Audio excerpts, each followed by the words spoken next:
नमस्कार दोस्तों, welcome you to GK tricks. देखिए फ्रेंड्स, इस वीडियो में हम रीट एग्जाम एसएसटी के 60 क्वेश्चंस देखने वाले हैं। हाल ही में जो कलाम एकेडमी सिक्कर के द्वारा जो प्री रीट का पेपर करवाया गया था, उसमें जो सामाजिक अध्ययन के 60 क्वेश्चन आए थे, तो उन क्वेश्चनों को मैं आपके सामने रखने वाला हूँ। और देखिए, आप में से जिन स्टूडेंट ने भी हमारे आरबीसी वाले वीडियोज़ देखे हैं क्लास 6 से लगाकर 10 तक, तो वे स्टूडेंट 40-45 का स्कोर इस पेपर में आराम से कर सकते हैं। केवल शर्त यह है कि वो जितने भी मैंने फैक्ट आपको प्रोवाइड कराए, अगर वो आपको याद है तो चलिए इस वीडियो की शुरुआत करते हैं। वीडियो अगर आपको पसंद आए तो लाइक करके शेयर जरूर करिएगा। यहाँ पर शुरुआत करते हैं 91 क्वेश्चन से। निम्नलिखित में से कौन सा पुरातात्विक स्थल भारत के पंजाब राज्य में स्थित है? गनवेरीवाला, संगोल, मिताथल या फिर रोजदी। अगर आपको इसका सही आंसर आता हो तो आप बता सकते हैं। देखिए, जो इसका करेक्ट आंसर होगा वो होगा ऑप्शन नंबर बी, संगोल। ये भारत के पंजाब राज्य में स्थित है।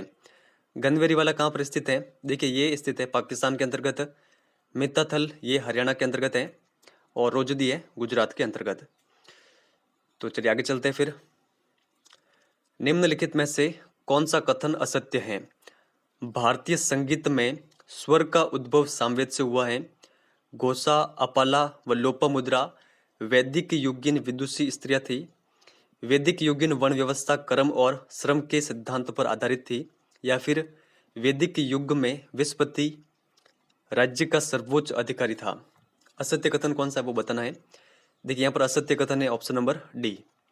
जो विस्पति था ये सर्वोच्च अधिकारी नहीं था राज्य का। राज्य का सर्वोच्च अधिकारी राजा होता था, जिसे राजन कहते थे। तो ये आप ध्यान रखिएगा, जो विस्पति है ये विश्व का सर्वोच्च अधिकारी होता था। बाकी के जो ऊपर के तीनों कथन है ये सत्य है। आगे चलते हैं। विनय पिटक किससे संबंधित है? भिक्षुओं हेतु, नियमों के संग्रह से, बुद्ध की शिक्षाओं से, दर्शन व सांसारिक ज्ञान के विषय से, बुद्ध के जन्म की पूर्व जो कथाएं हैं उनसे संबंधित। देखिए, विनय पिटक ये संबंधित है भिक्षु हेतु नियमों के संग्रह से, ये आप ध्यान रखिएगा। इसके अलावा जो अभिधम पिटक है वो संबंधित है दर्शन व सांसारिक ज्ञान से। बुद्ध की शिक्षाएं ये किसके अंतर्गत है? सूत पिटक के अंतर्गत। और जो जातक कथाएं हैं वो होती हैं भगवान बुद्ध के जन्म की पूर्व कथाएं।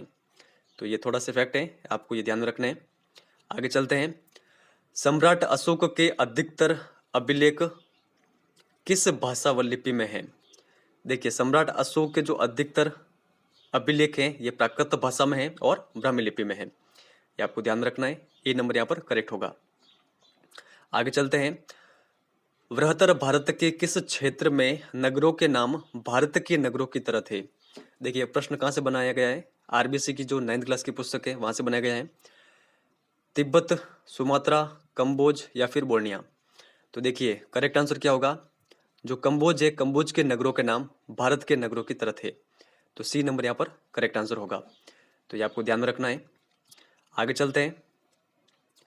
सल्तनत कालीन प्रसिद्ध लेखक अमीर खुसरो किसके शिष्य थे?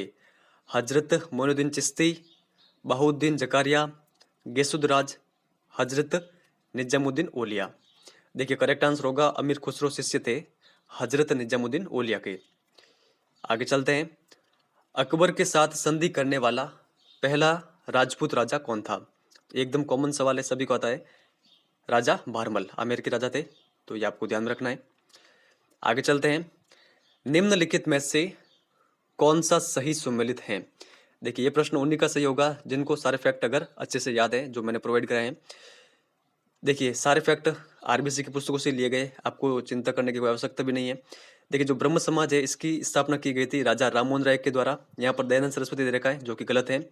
सत्य शोधक समाज की स्थापना ज्योतिबा फूले के द्वारा की गई थी, ना कि ईश्वरचंद विद्यासागर के द्वारा।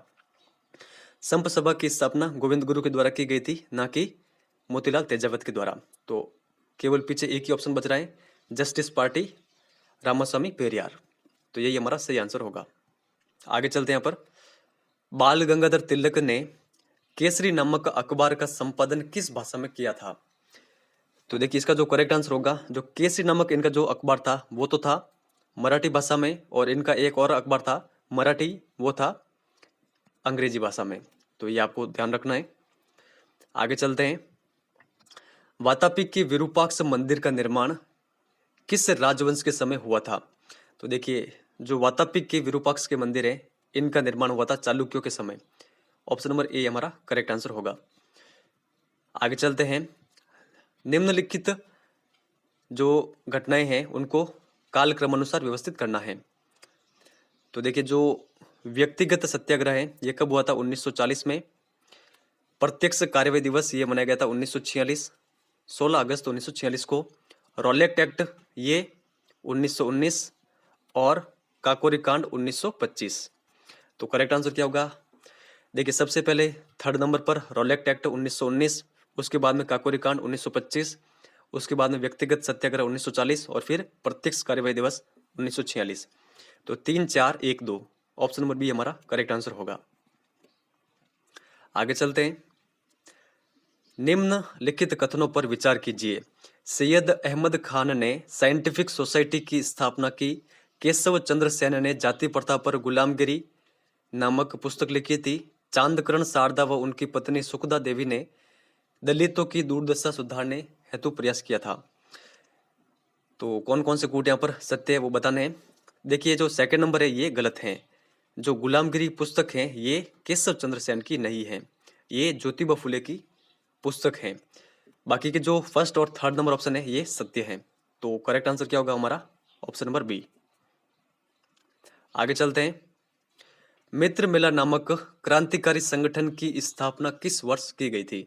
देखिए, इसकी स्थापना की गई थी 1899 में। आगे चलते हैं। चित्तौड़ के दुर्ग के संबंध में निम्नलिखित कथनों पर विचार कीजिए। यह मैसा के पठार पर स्थित है। इस दुर्ग का प्रमुख शिल्पी मंडन था।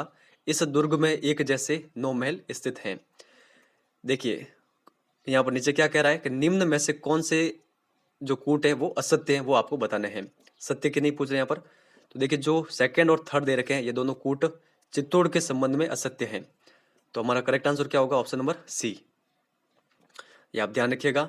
जो कुंभलगढ़ दुर्ग है उसका प्रमुख जो शिल्पी है वो था मंडन, और एक जैसे 9 महल नाहरगढ़ में है, ना कि चित्तौड़गढ़ में। आगे चलते हैं। निम्नलिखित में से कौन सा से एक तत्ववाद्य यंत्र है? भपंग, तंदूरा, जंतर या फिर रावण हत्ता? देखिए, जो आरबीसी की पुस्तक है इसमें जो भपंग है, भपंग को बताया गया है एक प्रकार का अवनद वाद्य यंत्र। इसके अलावा जो तंदूरा है, रावण हत्ता और जंतर, इन सभी को किसके अंतर्गत रखा गया है? तत्ववाद्य के अंतर्गत। तो इस अकॉर्डिंग तो हमारा सही आंसर क्या होगा? ऑप्शन नंबर यहाँ पर देखिए सी नंबर पर 2 3 और 4।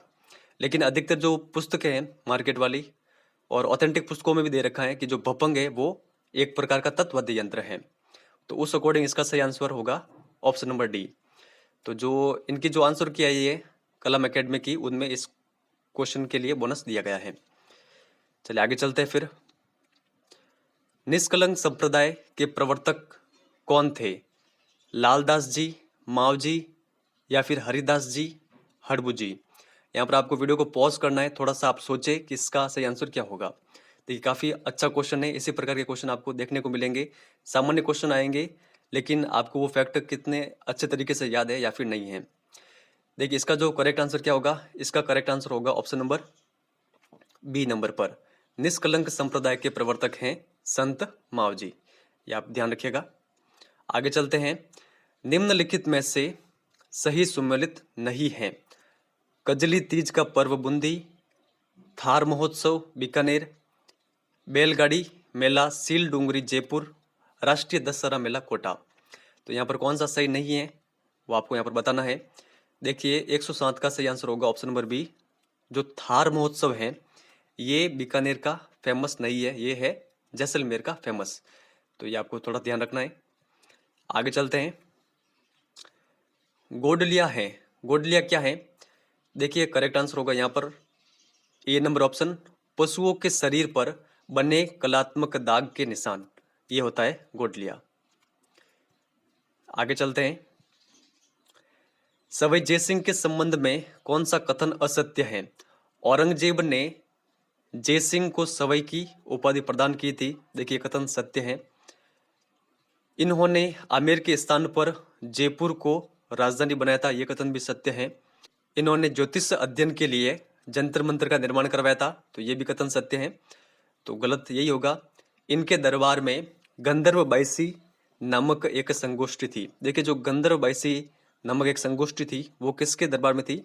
प्रताप जो सिंह थे, प्रताप सिंह, उनके दरबार में, ना कि सवै जय सिंह के। तो ऊपर के जो तीनों कथन है ये सवै जय सिंह के संबंध में सत्य है। आगे देखते हैं। जब 18 अप्रैल 1948 को संयुक्त राजस्थान का गठन हुआ तब राज प्रमुख बनाया गया था। तो राज प्रमुख किनको बनाया गया था? देखिए, ये बनाया गया था option number A, Maharana Bhupal Singh को। आगे देखते हैं। निम्न में से किन पुरातात्विक स्थलों से बुने हुए वस्त्र के अवशेष हमें मिले हैं? कालीबंगा व आहड़, बेराट व बालाथल, बेराट व गणेश्वर, या फिर आहड़ व नगरी। देखिए, इसका जो करेक्ट आंसर होगा वो होगा ऑप्शन नंबर बी नंबर पर। बेराट और बालाथल से हमें मिले हैं बुने हुए वस्त्रों के अवशेष। तो ये फैक्ट काफी इंपॉर्टेंट है, ये आप ध्यान रखिएगा। आगे चलते हैं। निम्न में से सही सुमेलित नहीं है। देखिए, प्रजामंडल और उनके नेतृत्वकर्ता दे रखे हैं, तो देखते हैं इसको। देखिए, कोटा के सामने दे रखे हैं नैनूराम शर्मा, ये बिल्कुल सही है। डूंगरपुर के सामने दे रखे हैं भोगीलाल पांड्या, ये भी बिल्कुल सही है।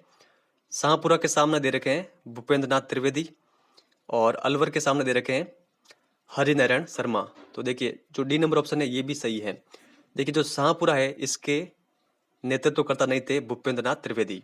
तो शाहपुरा के कौन कौन थे? देख, रमेश चंद्र ओझा और लादूराम व्यास, ये नेतृत्वकर्ता थे शाहपुरा प्रजामंडल के। भूपेंद्र नाथ त्रिवेदी यहाँ पर गलत दे रखा है, तो करेक्ट आंसर क्या होगा? ऑप्शन नंबर सी।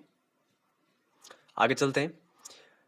निम्नलिखित में से कौन सी सैनिक छावनी भौगोलिक रूप से राजस्थान में स्थित नहीं थी? तो ये कौन सी है? ये है नीमच। ये कहां पर थी? मध्य प्रदेश में। आगे चलते हैं। भारतीय संविधान सभा का गठन किस योजना की सिफारिश के आधार पर किया गया था? तो ये किया गया था कैबिनेट मिशन के आधार पर, ऑप्शन नंबर सी। आगे चलते हैं। निम्नलिखित अधिकारों में से किस एक अधिकार को संयुक्त राष्ट्र बाल अधिकार कन्वेंशन में बाल अधिकार के अंतर्गत शामिल नहीं किया गया है? जीने का अधिकार, विकास का अधिकार, भागीदारी का अधिकार, या फिर समानता का अधिकार। देखिए, इसका जो करेक्ट आंसर होगा, समानता का जो अधिकार है ये बाल अधिकारों के अंतर्गत शामिल नहीं है। बाकी के जो तीनों दे रखे हैं ये बाल अधिकारों के अंतर्गत आते हैं। आगे चलते हैं। निम्नलिखित में से कौन सा एक मूल अधिकार नहीं है? तो कौन सा मूल अधिकार नहीं है वो यहाँ पर बताना है। अंतःकरण की स्वतंत्रता का अधिकार, ये मूल अधिकार है।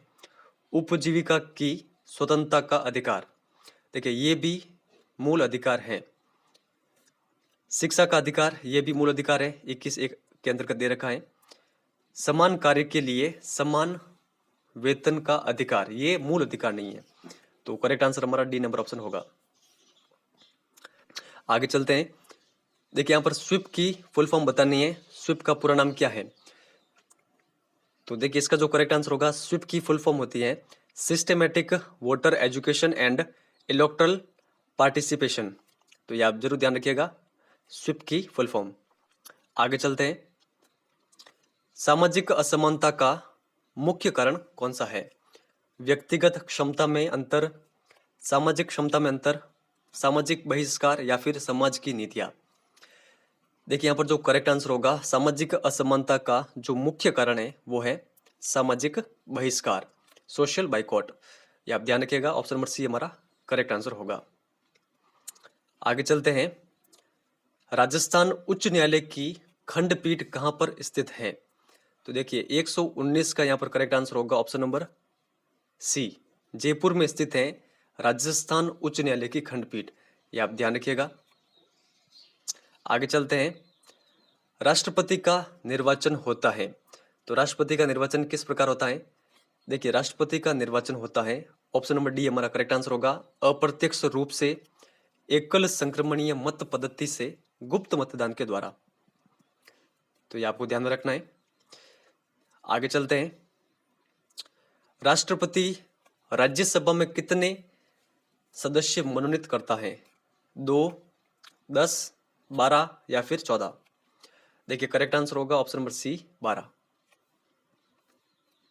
आगे यहां पर देखते हैं, सर्वोच्च न्यायालय के न्यायाधीश का कार्यकाल होता है 62 वर्ष की आयु तक, 65 वर्ष की आयु तक, 5 वर्ष की अवधि या 65 वर्ष की आयु जो भी पहले हो, 6 वर्ष की अवधि या 65 वर्ष की आयु जो भी पहले हो।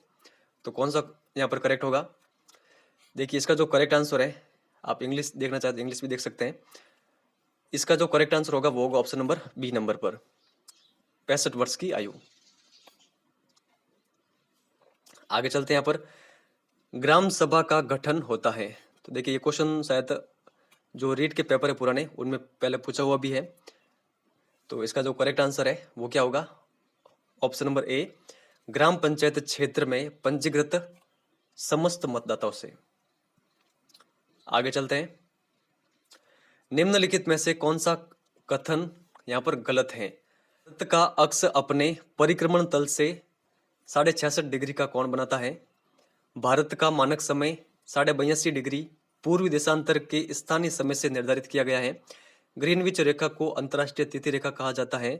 ग्लोब पर दिन और रात को विभाजित करने वाले व्रत को प्रदीप्त व्रत कहा जाता है। देखिए सारे फैक्ट आरबीसी की पुस्तकों से ही बने हैं। करेक्ट आंसर क्या होगा? ऑप्शन नंबर सी, ग्रीनविच रेखा को अंतर्राष्ट्रीय तिथि रेखा कहा जाता है। देखिए अंतर्राष्ट्रीय तिथि रेखा कहा जाता है जो 180 डिग्री जो देशांतर रेखा है उसके जो समांतर जो चलने वाली रेखा है उसको कहा जाता है अंतर्राष्ट्रीय तिथि रेखा, और जो ग्रीनविच रेखा है ये 0 डिग्री देशांतर रेखा है। तो काफी अंतर है। करेक्ट आंसर क्या होगा? Option number C. आगे चलते हैं, दक्षिणी गोलार्ध में ध्रुवीय पवनों की दिशा होती है। ये भी काफी अच्छा क्वेश्चन है। करेक्ट आंसर क्या होगा इसका? देखिए इसका जो करेक्ट आंसर होगा, समझिए ये हमारी पृथ्वी है, यहाँ पर ये है भूमध्य रेखा, ये है मकर रेखा, और यहाँ पर ये है अंटार्कटिक रेखा, और यहाँ पर ये दक्षिणी ध्रुव। तो दक्षिणी गोलार्धों में जो ध्रुवीय पवनें होती है, यहाँ से जो चलने वाली पवनें होती है उनकी दिशा क्या होगी? देखिए दक्षिण पूर्व से वो उत्तर पश्चिम की ओर चलेगी, इस ओर। तो इसका जो करेक्ट आंसर होगा वो होगा ऑप्शन नंबर डी, दक्षिण पूर्व से उत्तर पश्चिम की ओर। आगे चलते हैं,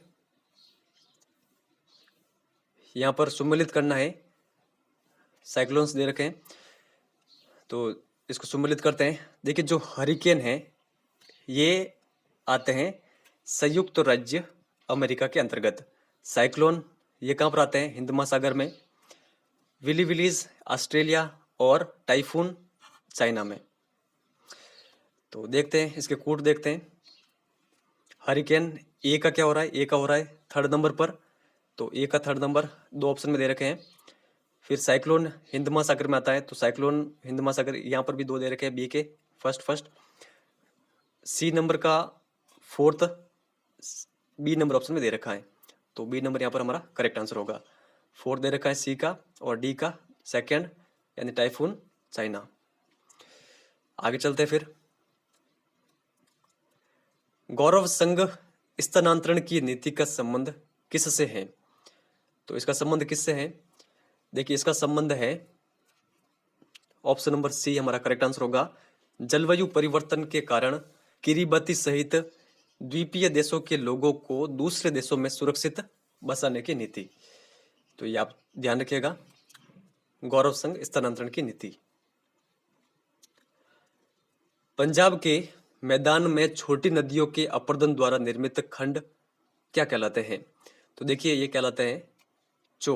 ऑप्शन नंबर बी हमारा करेक्ट आंसर होगा। आगे चलते हैं, भारत की कुल कोयला भंडार व उत्पादन का कितना प्रतिशत गोंडवाना कालीन अवसादी चट्टानों से प्राप्त होता है? ये भी काफी अच्छा क्वेश्चन है। 98-99%, 85-87%, 60-65% या फिर 53-55%? देखिए इसका जो करेक्ट आंसर होगा वो होगा ऑप्शन नंबर ए, 98-99%। आगे देखते हैं, निम्न में से कौन सा यहां पर सत्य कथन है?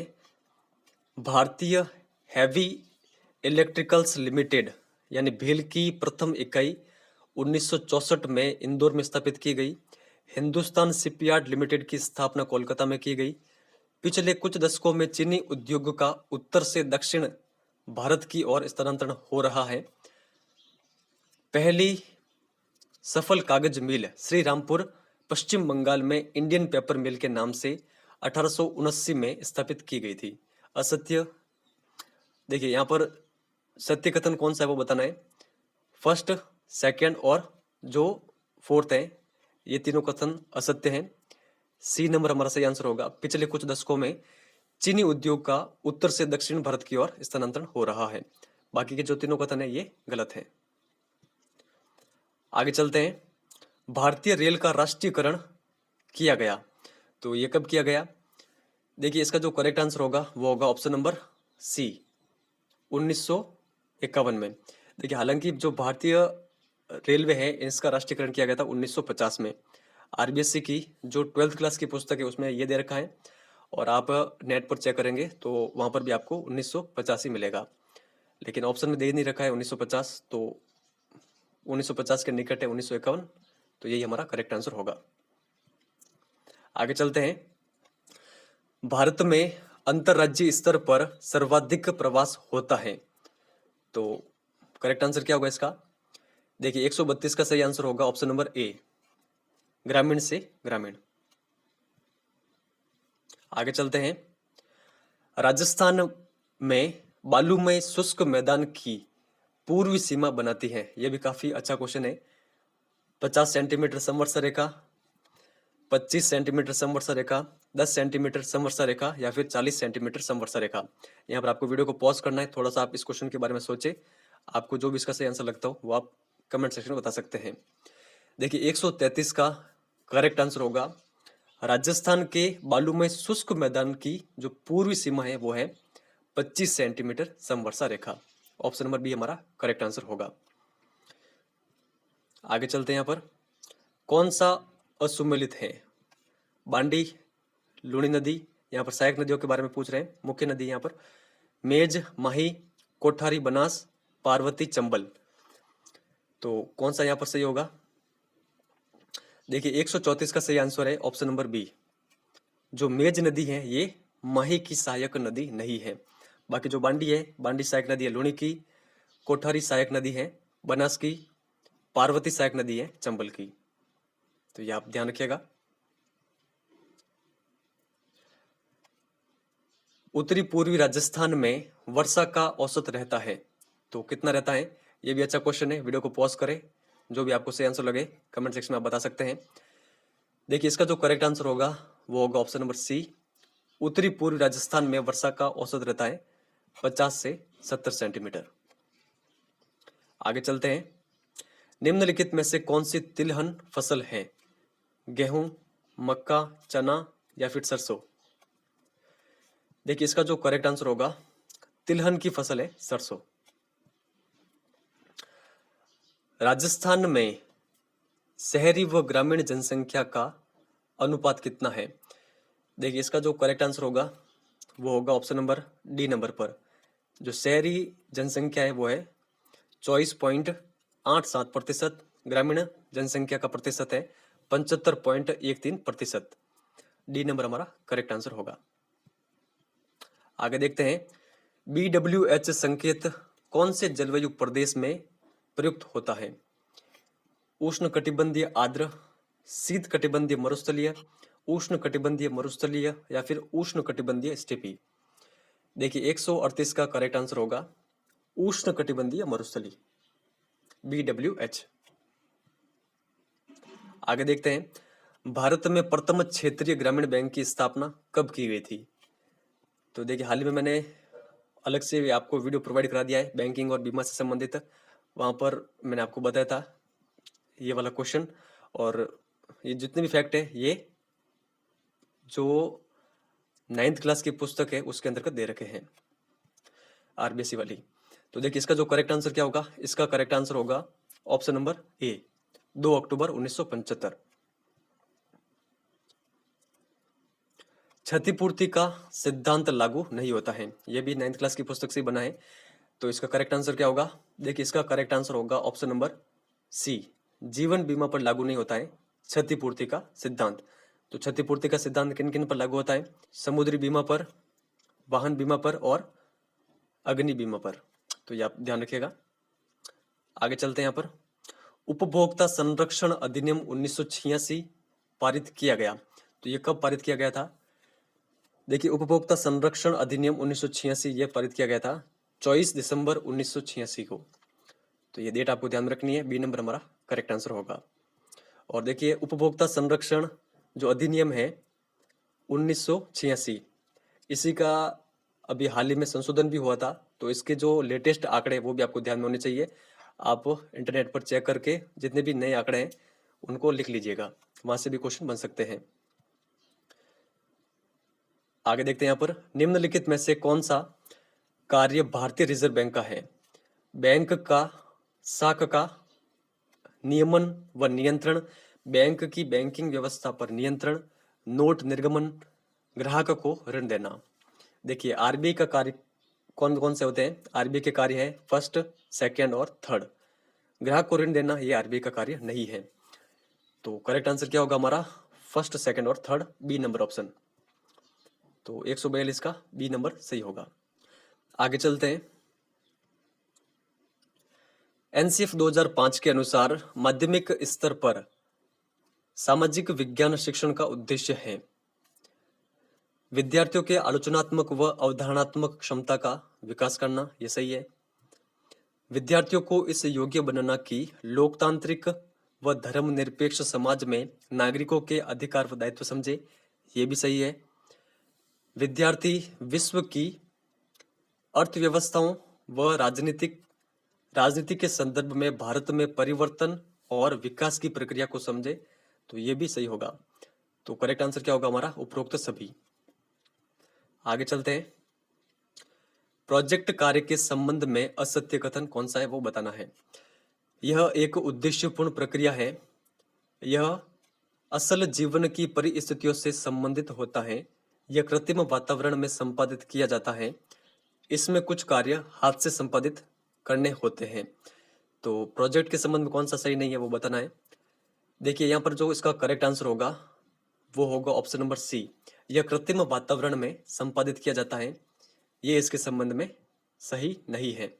बाकी के जितने भी कथन दे रखे हैं ये प्रोजेक्ट कार्य के संबंध में सत्य है। आगे चलते हैं। सहयोगी अध्यापन में उपलब्ध समय का सर्वाधिक प्रतिशत किसके लिए निर्धारित किया जाता है? सामूहिक भाषण के लिए, व्यक्तिगत भाषण के लिए, वादानुवाद के लिए या फिर स्वतंत्र अध्ययन के लिए? देखिए, 145 का करेक्ट आंसर होगा सहयोगी अध्यापन में उपलब्ध समय का सर्वाधिक प्रतिशत निर्धारित किया जाता है स्वतंत्र अध्ययन के लिए। आगे चलते हैं। राजस्थान में किस शैक्षणिक सत्र में अधिगम के प्रतिफल को निर्धारित मानदंडों में शामिल कर उनका क्रियान्वयन अनिवार्य किया गया है? तो सीखने के प्रतिफल को कब शामिल किया गया है? देखिए, इसका जो करेक्ट आंसर होगा वो होगा ऑप्शन नंबर सी, 2017-18 में। आगे चलते हैं। राजस्थान में उच्च प्राथमिक विद्यालयों में वर्ष 2004-5 में लागू किए गए सूचना एवं संचार तकनीकी कार्यक्रम को अन्य किस नाम से जाना जाता है? तो इसको किस नाम से जाना जाता है? स्माइल, कल्प, दीक्षा या फिर डिजिटल राजस्थान? तो देखिए, इसको जाना जाता है कल्प के नाम से, ऑप्शन नंबर बी। तो ये आपको ध्यान में रखना है। आगे चलते हैं। यहाँ पर निम्न में से कौन सी सहायक सामग्री प्रक्षेपित सामग्री नहीं है? फ्लैश कार्ड, एपिडेस्कोप, मैजिक लालटेन, ओवरहेड प्रोजेक्टर? देखिए, जो फ्लैश कार्ड है ये प्रक्षेपी सामग्री नहीं है। बाकी जितने भी यहाँ पर दे रखे हैं ये सभी प्रक्षेपी सामग्रियां हैं। आगे चलते हैं। निम्न में से किसने लचीली व अपने जाने योग्य सतत व व्यापक मूल्यांकन प्रणाली अपनाने पर बल दिया है? एनसीएफ 2000, राष्ट्रीय शिक्षा नीति 1986, मुदालियार आयोग 1952-53, एनसीएफ 2005। देखिए इसका जो करेक्ट आंसर होगा, लचीली व अपनाई जाने वाली सतत एवं व्यापक मूल्यांकन प्रणाली पर बल दिया गया है एनसीएफ 2005 के द्वारा। आगे चलते हैं, ये हमारा अंतिम प्रश्न है। सामाजिक अध्ययन में निम्न में से किस तत्व का अध्ययन किया जाता है?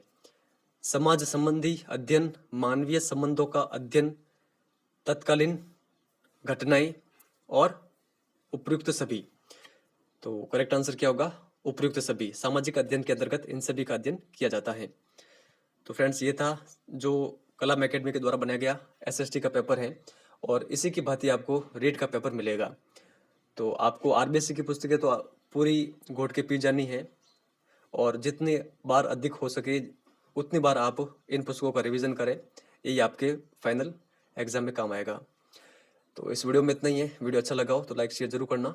धन्यवाद।